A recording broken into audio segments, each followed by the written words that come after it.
This is just a quick little bonus lesson for if you're having problems getting your keyboard stand to the proper height. This is a problem I've personally run into a couple times where you just can't seem to get the right height out of your keyboard, so that's why I decided to make a short little separate video for it. So you're most likely to have problems if you have a keyboard stand that looks like this, with a stabilizing bar here in the center. This bar is typically held in place by a single pin or bolt that comes with the stand.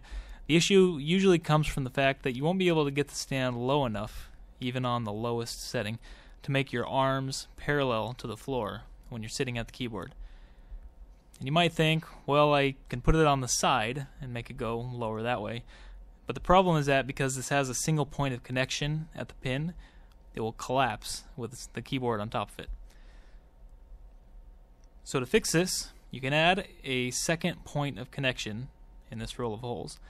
So we'll have the original pin or bolt here, and we're going to add a second bolt and nut somewhere in here to give this bar 2 points of connection so it won't collapse on itself.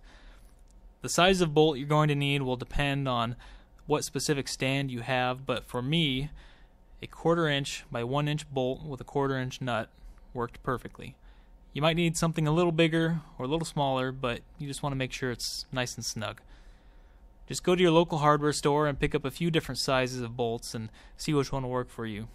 These bolts are so cheap that it's not a big deal if you end up with some extra pieces. So once you add this bolt, you'll be able to lower your stand to whatever height you need. So even if you have a pin locking keyboard stand like this, you might set it up and think you've run into a similar problem where you can't set it up low enough because you run out of pinhole settings. Well, let's do the same thing and put this stand on its side. Thankfully, this is a lot easier with this type of locking system, and you won't need to buy any additional bolts.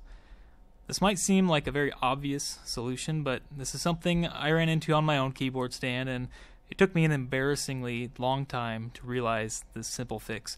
And I've seen other people run into this issue as well. Regardless of which keyboard stand you have, if you end up rotating the stand on its side, you might have to swap some of the feet around.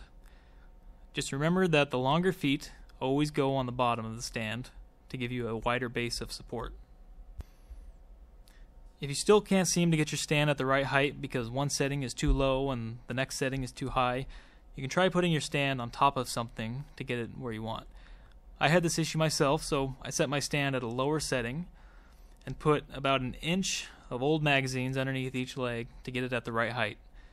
A better option would be try something like plywood because it's a little more stable than a stack of magazines. That's it for this lesson. Hope that helps you get your equipment where you want it.